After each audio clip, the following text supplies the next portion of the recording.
Confiabilidad, test y retest. Método para evaluar la confiabilidad en que se aplica a los encuestados conjuntos idénticos de reactivos en dos momentos diferentes en condiciones tan equivalentes como sea posible. Confiabilidad, test, retest. En la confiabilidad test-retest se aplica a conjuntos idénticos de reactivos a los encuestados en dos momentos diferentes en condiciones tan equivalentes como sea posible. El intervalo entre las pruebas o las aplicaciones suele ser de 2 a 4 semanas.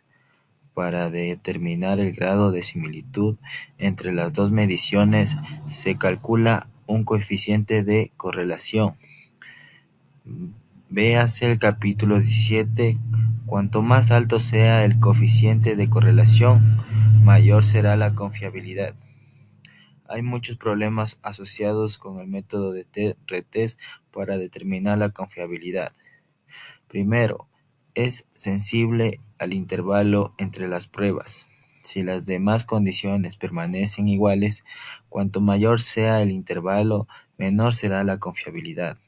Segundo, la medición inicial podrá alterar la característica medida. Por ejemplo, medir la actitud de los encuestados hacia la leche baja en grasa tal vez sea ocasiones que tomen más conciencia de salud y desarrollen una actitud más positiva. Continuando con el capítulo 9, continuamos con la siguiente página 285. Capítulo 9. Medición y escalamiento, técnicas no comparativas de escalamiento.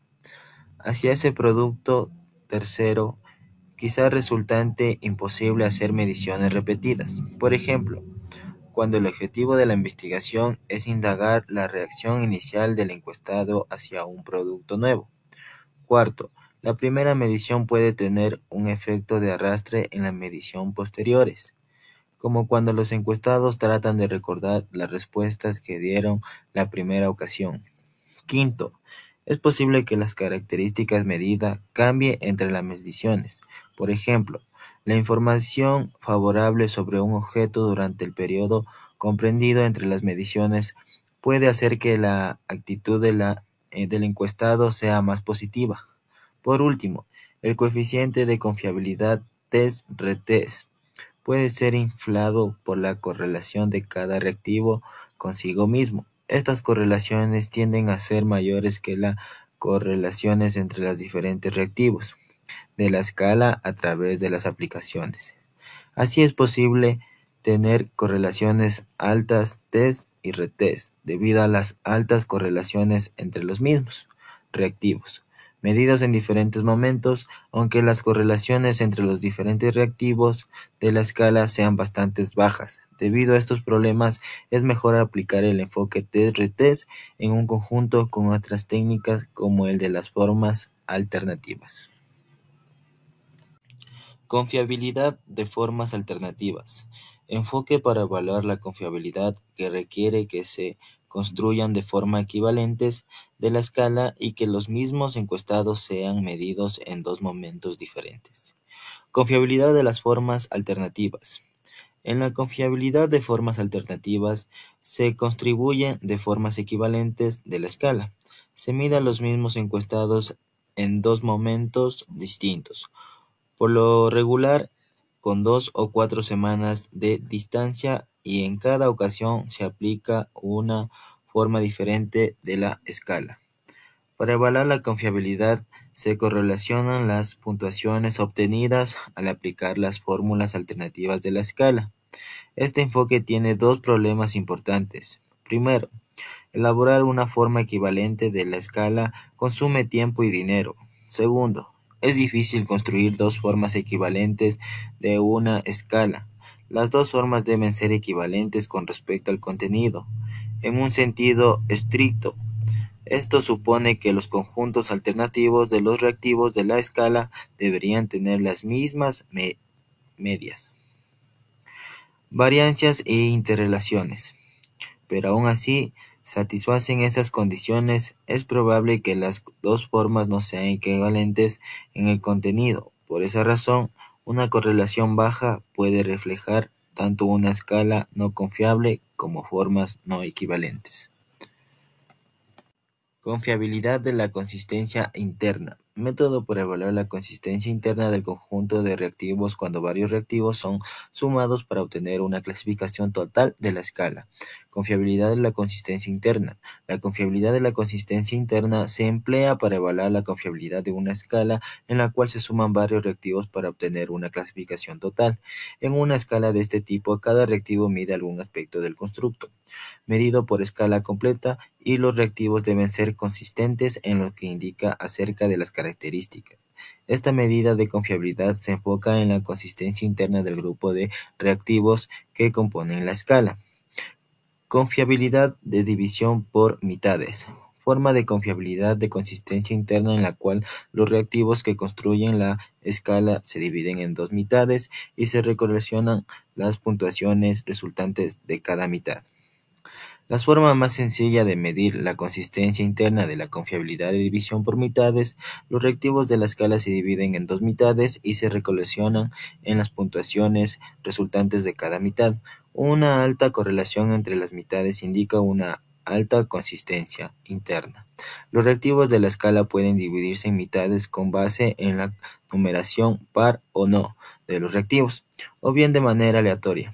El problema es que los resultados dependerían de cómo se dividan los reactivos de la escala.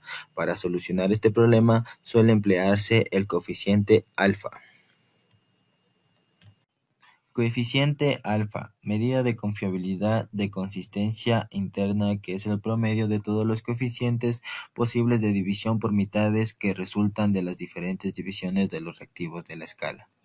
El coeficiente alfa o alfa de Cronch es el promedio de todos los coeficientes posibles de división por mitades que resultan de las diferentes maneras de dividir los reactivos de la escala. Esta coeficiente varía entre 0 y 1 y un valor igual a menor a 0.6. Por lo general indica una confiabilidad no satisfactoria de consistencia interna. Una propiedad importante de la coeficiencia alfa es que su valor tiende a aumentar con el incremento del número de reactivos de la escala. Por lo tanto, el coeficiente alfa puede resultar inflado artificial e inadecuadamente por la inclusión de varios reactivos redundantes en la escala. Junto con el coeficiente alfa puede emplearse el coeficiente beta, que ayuda a determinar si el proceso de obtención de promedios usados para calcular el coeficiente alfa está enmascarando algunos reactivos inconsistentes. Algunas escalas de reactivos múltiples incluyen varios grupos de reactivos diseñados para medir aspectos diferentes de un constructo multidimensional. Por ejemplo, la imagen de una tienda es un constructo multidimensional que incluye calidad, variedad y surtido de la mercadería, políticas de devoluciones y cambios, servicios del personal de tienda, precios, convivencia de la ubicación, distribución de la tienda y políticas de crédito y cobranza. Por lo tanto, una escala diseñada para medir la imagen de la tienda debe contener reactivos que midan cada una de tales dimensiones. Continuando con el capítulo 9 de la página 286, seguimos con la parte 2. Preparación del diseño de la investigación. Investigación real. La tecnología detrás del liderazgo de opinión en tecnología. En un estudio de adaptación de tecnología, se midió el liderazgo de opinión mediante el uso de las siguientes escalas TIP-Likert de 7 puntos, donde 1 era igual a totalmente de acuerdo y 7 totalmente en desacuerdo. Liderazgo de opinión. 1.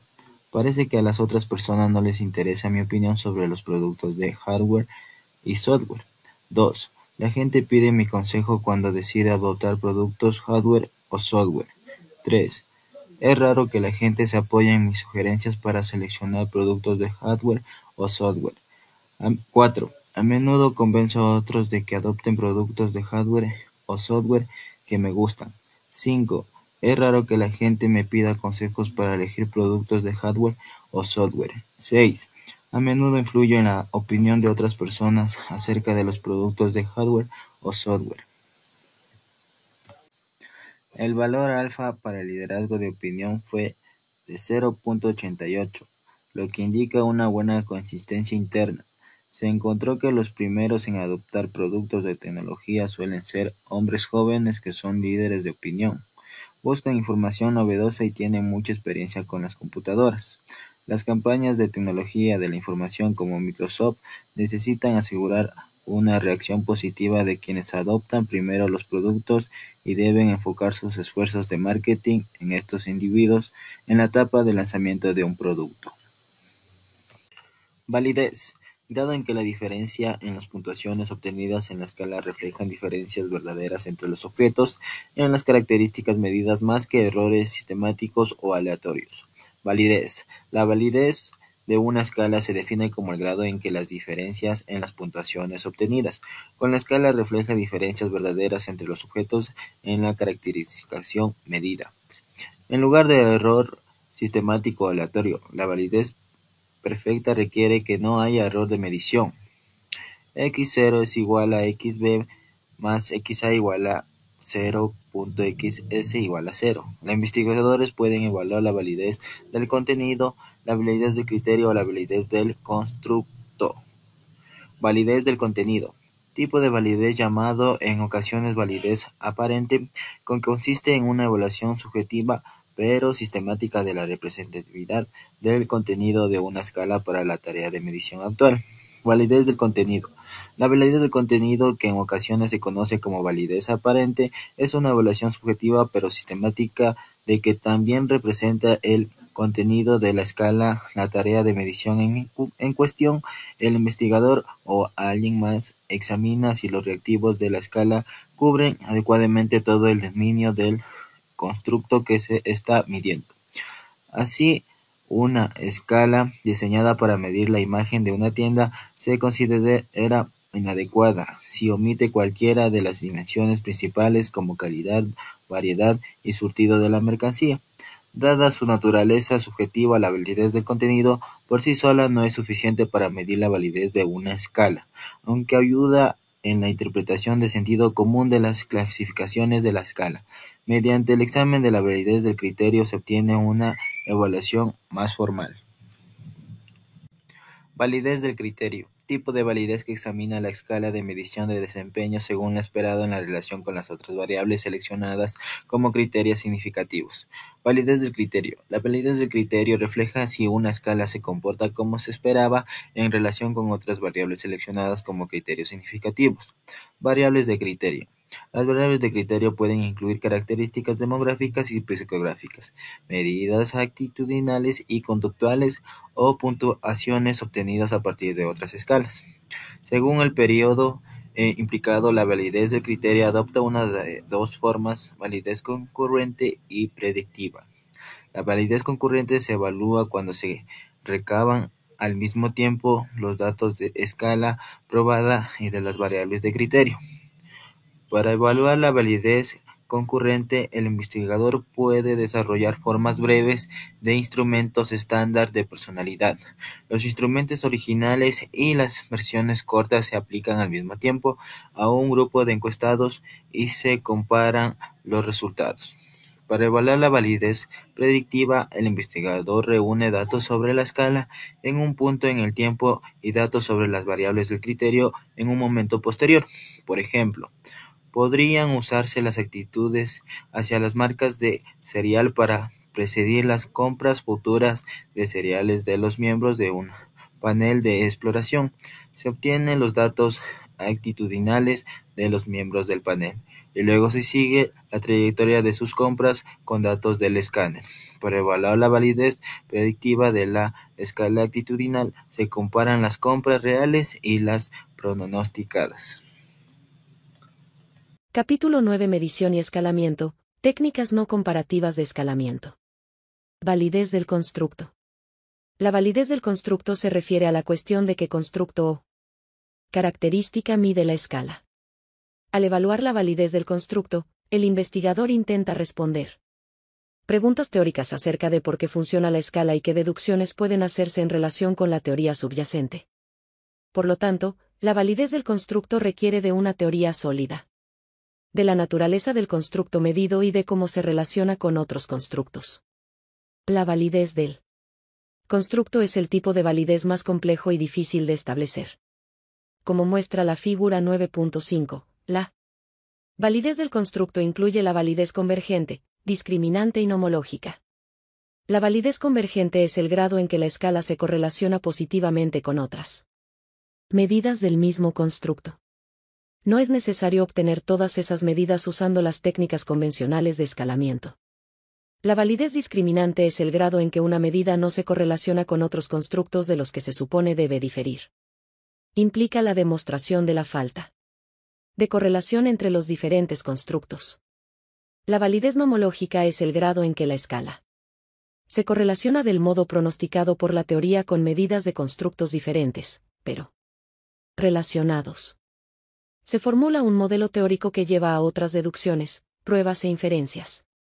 De forma gradual se construye una red nomológica en la cual se interrelacionan sistemáticamente varios constructos. Se ilustra la validez del constructo en el contexto de una escala de reactivos múltiples diseñada para medir el autoconcepto. A continuación revisaremos algunos conceptos adicionales. Validez del constructo. Tipo de validez que se refiere a la cuestión de qué constructo o característica mide la escala. Se intenta responder preguntas teóricas de por qué funciona una escala y qué deducciones pueden hacerse respecto a la teoría subyacente. Validez convergente. Medida de validez del constructo que mide el grado en que la escala se correlaciona positivamente con otras medidas del mismo constructo. Validez discriminante. Tipo de validez del constructo que evalúa el grado en que una medida no se correlaciona con otros constructos de los que se supone debe diferir. Validez nomológica. Tipo de validez que evalúa la relación entre constructos teóricos. Busca confirmar correlaciones significativas entre los constructos según lo pronosticado por la teoría. Advierta que en este ejemplo se incluyó un nivel alto de confiabilidad como evidencia de la validez del constructo. Esto ilustra la relación entre confiabilidad y validez. Relación entre confiabilidad y validez. La relación entre confiabilidad y validez puede entenderse en términos del modelo de la clasificación verdadera. Si una medida es perfectamente válida, también es perfectamente confiable. En este caso X subíndice O igual a X subíndice V, X subíndice A igual a 0, y X subíndice S igual a 0. Por ende, la validez perfecta implica confiabilidad perfecta. Si una medida no es confiable, tampoco es perfectamente válida, debido a un mínimo X subíndice O igual a X subíndice V más X subíndice A. Además, también podría estar presente el error sistemático, es decir, X subíndice S es distinto de 0. Por eso la falta de confiabilidad implica falta de validez. Si una medida es perfectamente confiable, puede ser o no perfectamente válida porque el error sistemático tal vez siga presente subíndice O igual a X subíndice V más X subíndice S. Aunque la falta de confiabilidad constituye una evidencia negativa para la validez, la confiabilidad, por sí sola, no implica validez. La confiabilidad es una condición necesaria pero no suficiente para la validez.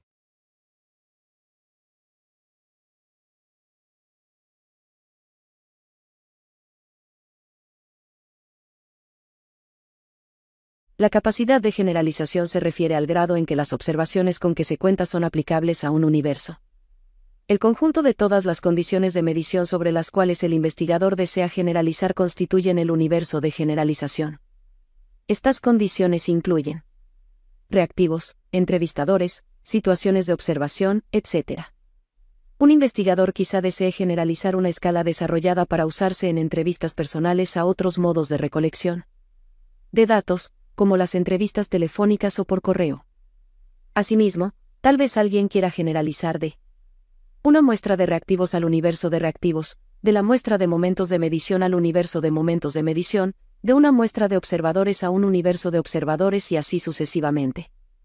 En estudios sobre la capacidad de generalización, se diseñan los procedimientos de medición para investigar los universos de interés mediante el muestreo de condiciones de medición de cada uno de ellos. Para cada universo de interés, se incluye en el estudio un aspecto de la medición llamado faceta. Los métodos tradicionales de confiabilidad se consideran como estudios de una sola faceta de la capacidad de generalización. La correlación test-retest se ocupa de si las calificaciones obtenidas con una escala de medición son generalizables al universo de las calificaciones a través de todos los momentos posibles de medición. Aun si la correlación test-retest es alta, no puede decirse nada acerca de la capacidad de generalización de la escala a otros universos. Para generalizar a otros universos, deben emplearse los procedimientos de la teoría sobre la capacidad de generalización. A continuación, una definición adicional: capacidad de generalización. Grado en que un estudio basado en una muestra se aplica a un universo de generalización. Parte 2. Preparación del diseño de la investigación. Elección de una técnica de escalamiento. Además de las consideraciones teóricas y de evaluar la confiabilidad y la validez, deben considerarse ciertos factores prácticos al seleccionar las técnicas de escalamiento para un determinado problema. De investigación de mercados, 31 tales factores incluyen el nivel de información deseado, nominal, ordinal, de intervalo o de razón, las habilidades de los encuestados, las características de los objetos estímulo, el método de aplicación, el contexto y el costo. Como regla general, el uso de la técnica de escalamiento que produzca el más alto nivel de información posible en una situación dada permitirá el uso de la mayor variedad de análisis estadísticos. Además, sin importar el tipo de escala usada, siempre que sea posible, la característica de interés debe medirse mediante una escala con varios reactivos. Esto permite una medición más exacta que una escala de un solo reactivo. En muchas situaciones es conveniente usar más de una técnica de escalamiento o usar escalas derivadas matemáticamente para obtener medidas adicionales. Escalas derivadas matemáticamente. Todas las técnicas de escalamiento analizadas en este capítulo requieren que los encuestados hagan una evaluación directa de varias características de los objetos estímulo. En contraste, las técnicas matemáticas de escalamiento permiten a los investigadores inferir las evaluaciones que hacen los encuestados de las características de los objetos estímulo. Estas evaluaciones se infieren de los juicios generales de los encuestados sobre los objetos. Entre las técnicas de escalamiento derivadas, matemáticamente destacan el escalamiento multidimensional y el análisis conjunto, las cuales se analizan en detalle en el capítulo 21. Investigación de mercados internacionales. Al diseñar la escala o el formato de respuesta debe considerarse el nivel educativo de los encuestados. Un enfoque consiste en desarrollar escalas que sean multiculturales o que estén libres de sesgos culturales. De las técnicas de escalamiento que hemos considerado, puede decirse que la escala de diferencial semántico es multicultural. Se ha probado en muchos países y, de manera consistente, arroja resultados similares. Investigación real. Copiando el nombre Xerox. Xerox, www.xerox.com, era un nombre bien recibido en la ex Unión Soviética durante los pasados 30 años. De hecho, la acción de copiar documentos era conocida como hacer Xerox, un término acuñado a partir del nombre de la compañía. Era el nombre de una marca que la gente identificaba con calidad. Sin embargo, con la desintegración de la Unión Soviética y el nacimiento de la Comunidad de Estados Independientes, CEI, las ventas de Xerox comenzaron a declinar. Al principio la administración consideró que este problema era resultado de la intensa competencia con rivales como Canon, Ricoh Co., Mitsubishi Electric Corp y Minolta Camera Co. Los primeros intentos por hacer al producto más competitivo no fueron de mucha ayuda. Luego se realizó una investigación de mercados para medir la imagen de Xerox y sus competidores. Se usaron escalas de diferencial semántico porque este tipo de escala se considera multicultural.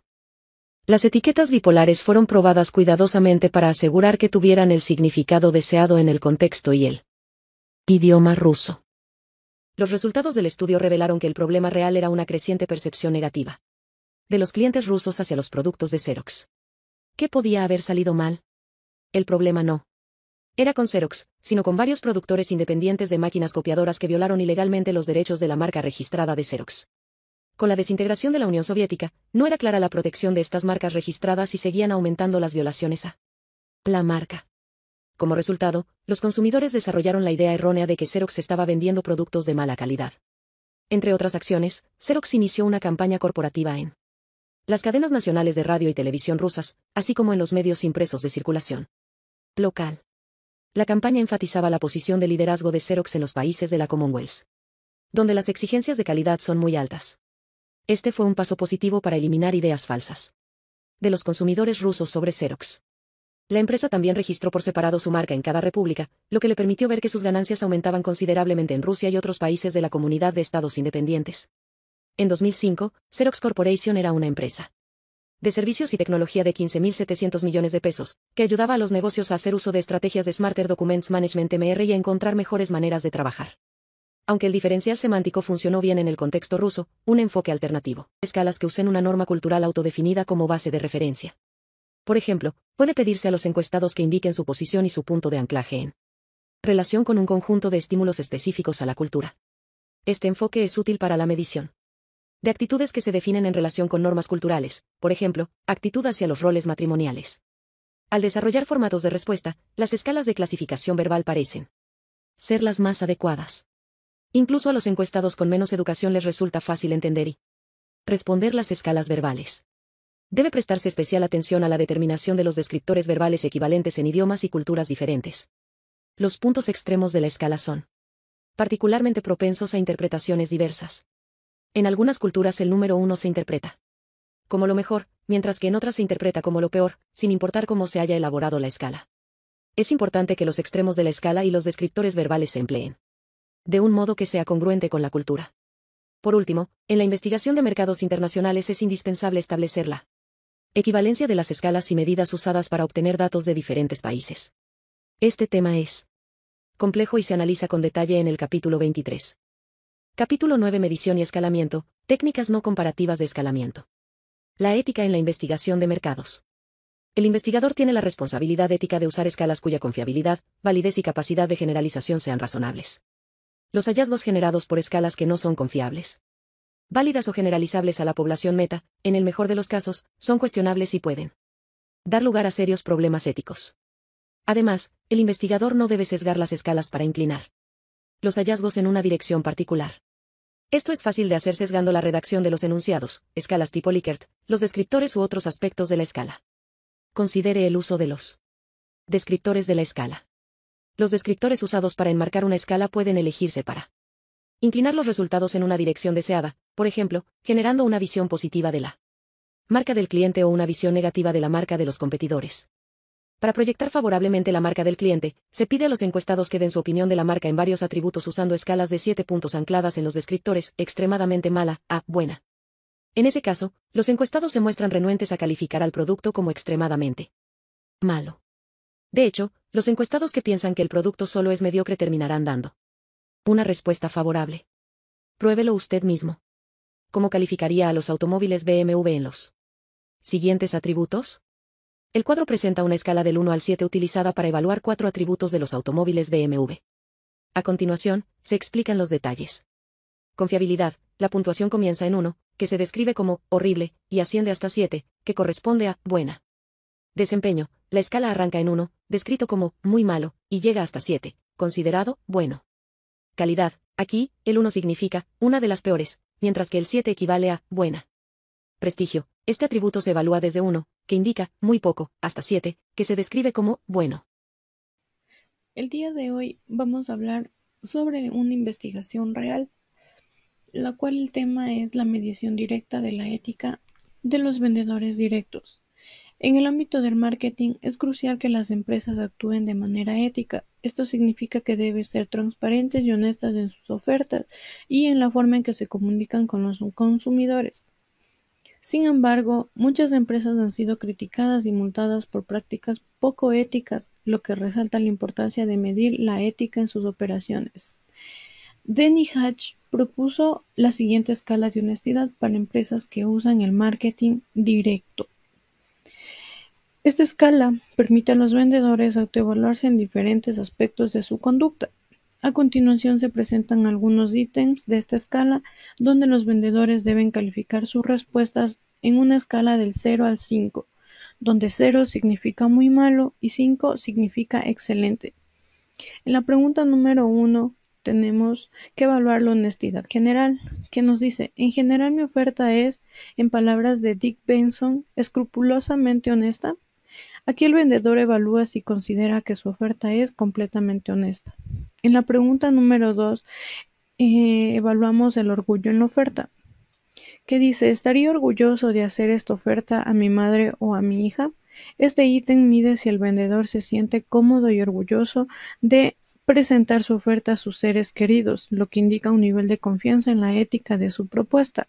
En la pregunta número 3 se evaluará la claridad de la garantía, en donde la pregunta nos dice: ¿mi garantía está claramente establecida y es rigurosa? ¿La mantendré? Este aspecto evalúa si el vendedor proporciona una garantía clara y si está dispuesto a cumplirla, lo que es fundamental para la confianza del consumidor. En la pregunta número 4 se evalúa la creencia en las promesas. Lo que la pregunta nos dice es: ¿creo de pies a cabeza en cada promesa que hago sobre la oferta? Aquí el vendedor reflexiona sobre su propia creencia en lo que está prometiendo, lo que es un indicador de su integridad. En conclusión, medir la ética en el marketing directo es esencial para asegurar que las empresas actúen de manera responsable. La escala de honestidad propuesta es una herramienta útil para que los vendedores evalúen su conducta y se comprometan a mejorar. Ahora hablaremos sobre la investigación para la decisión. Monster, el monstruo de las redes de carrera. La palabra monstruo evoca diversas imágenes, desde criaturas aterradoras hasta personajes de películas. Sin embargo, en el contexto actual, se refiere a Monster, una de las principales plataformas de búsqueda de empleo en línea, fundada en 1994 por Jeff Taylor. Monster ha conectado a millones de solicitantes de empleo con empleadores, convirtiéndose en la red de búsqueda de empleo más importante del mundo. En 2006, los clientes de la campaña incluían a más de 90 de las 100 empresas de Fortune 100 y aproximadamente a 490 de las 500 compañías de Fortune 500. La compañía tenía sitios en 21 países de todo el mundo, por lo que no es de extrañar que haya dado un nuevo significado a la palabra monstruo. Monster hace gran uso de las técnicas de investigación de mercados de una manera única. Aunque a Monster le va bien, cada vez son más las empresas que han seguido sus pasos y han entrado al negocio de brindar servicios de búsqueda de empleo. Entre estas compañías de la competencia se incluyen HotJobs, Kforce, eJobs y eCareers. Con toda esta variedad de servicios disponibles, el mercado comienza a saturarse con sitios web de reclutamiento. Es importante para Monster, ahora más que nunca, distinguirse de su competencia. En conclusión, Monster ha logrado posicionarse como un líder en el mercado de búsqueda de empleo, pero debe adaptarse continuamente a las dinámicas cambiantes del sector. La investigación de mercados y el uso de técnicas de escalamiento adecuadas son fundamentales para que la empresa mantenga su relevancia y competitividad en un entorno cada vez más saturado. Para finalizar, hablaremos sobre el SPS para Windows. Mediante el uso del SPS Data Entry, el investigador podrá diseñar cualquiera de las 3 escalas no comparativas. Dentro de esta tenemos la escala de Likert. Esta escala permite a los encuestados expresar su grado de acuerdo o desacuerdo con una afirmación. Por ejemplo, ¿qué tan satisfecho está con nuestro servicio? Las opciones podrían ser 1, totalmente en desacuerdo, 2, en desacuerdo, 3, neutral, 4, de acuerdo y 5, totalmente de acuerdo. De igual manera tenemos el diferencial semántico. En esta escala se usan extremos opuestos de adjetivos. Por ejemplo, muy eficiente versus nada eficiente. Los encuestados eligen un punto intermedio según su percepción. De igual manera tenemos la escala Stapel. Se basa en una palabra clave con una escala numérica que va de -5 a +5. Por ejemplo, calificar amabilidad. En un restaurante en esta escala permite medir la experiencia del cliente. Como se pueden observar, aquí en la imagen se muestra el uso del SPS Data Entry para diseñar escala tipo Likert con el fin de calificar características de los vendedores y de los productos. Para que los resultados sean útiles, cualquier escala debe ser confiable y validada. Dentro de la confiabilidad significa que los resultados deben ser consistentes si repetimos la medición. Por ejemplo, si hacemos una encuesta sobre satisfacción 2 veces y obtenemos respuestas similares, la escala es confiable. y en la validez garantiza que estamos midiendo lo que realmente queremos medir. Por ejemplo, una escala diseñada para medir calidad debe enfocarse en aspectos relacionados con el producto y no en factores externos. En conclusión, las técnicas de escalamiento son herramientas esenciales para transformar percepciones en datos concretos y accionables, ya sea para medir satisfacción, evaluar la ética de los vendedores o emparejar habilidades con puestos de trabajo. Estas herramientas son fundamentales en la investigación de mercados. Eso ha sido